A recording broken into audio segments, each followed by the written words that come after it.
भारत वर्षरे दीर्घ वर्षको प्रचलित थिबा 3टी आईन को भारत सरकार परिवर्तन करी ता बदलरे आजि ठारू आउ 3टी नुआ आईन प्रणयन करिसेंती। ताहा वर्तमान नूतन आपराधिक आईन रे कार्यकारिता हेबाकु जाउअछि। तेबे एही परिप्रेक्षी रे आज मयूरभंज जिला बिसोई थाना सभागृह ठारे थाना अधिकारिणी मिनी भोईको नेतृत्व रे एक सचेतनता बैठक अनुष्ठित होईछि। मिनी भोई नूतन आईन रो कार्यकारिता आलोकपात करबा सहित सम्मानित अतिथि बिसोई ब्लॉक उपाध्यक्ष चंद्रमोहन गिरी मध्य उपस्थित रही नूतन आईन रो कार्यकारिता आलोकपात करथिले। बैठक रे बिसोई ब्लॉक रो समस्त पंचायत रो सरपंच समिति सभ्य वार्ड मेंबर अंचल बहु जनसाधारण सहित बिसोई थाना रो समस्त कर्मचारी उपस्थित थिले। हम भारत वर्ष रे दीर्घ दिन होला दीर्घ वर्ष लानी हमर जो आईन प्रचलित थिला ता वर्तमान परिवर्तन करा जायछि एवं ता नूतन अपराधिक आईन रो भाबरे हमरो कार्यकारी हेबो आज ठारू। तेणु आमर से जो आमर थिला आईपीसी थिला वर्तमान से हमर भारतीय न्याय संहिता आमर जो सीआरपीसी थिला वर्तमान ता हे भारतीय नागरिक सुरक्षा संहिता आ गोटे थिला हमर इंडियन एविडेंस एक्ट ता हे भारतीय साक्ष्य अधिनियम।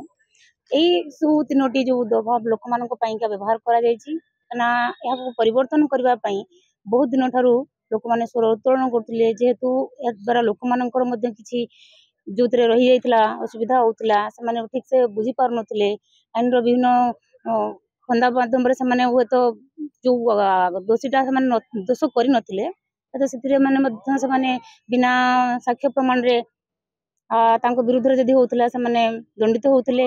अन्य क्षेत्र रे मध्ये बहुत दोषी निर्दोष रे खलास भी हो जाउतिले। पण वर्तमान भारत सरकार जो नुआ आईनटा प्रणयन करा गला या द्वारा जनसाधारण मध्ये उपकृत हेबे आ आमे मध्ये लोक मानक पाखरे आईन को सुचारू रूपे पहुंचा पाए मध्ये यथासाध्य चेष्टा करिवु। मो श्री चंद्रमोहन गिरी विषय ब्लॉक वाइस चेयरमैन। आज ये जो बिसोई थाना रे एक बैठक आयोजन होता आईसी मैडम एक बैठक डाकी नूतन अपराधिक आईन रो कार्यकारिता संबंध में आमर प्रत्येक पंचायत आसी सरपंच वार्ड मेंबर समस्त को सचेतन करागला। दीर्घ दिन पर आईन रो जो परिवर्तन है बड़ स्वागत योग्य कथा। तो जहाँ भी हो बहुत दिन पर अनेक आईन रो जो परिवर्तन हो से परिवर्तन पाई मो मो तरफ सरकार को साधुवाद जनाऊँ। विषयरु अनवार हुसैन को रिपोर्ट एवन ओडिशा। ब्रिलियंट रेज विशुद्ध नड़िया तेल घन लंबा और पड़ा केसर मूल मंत्र।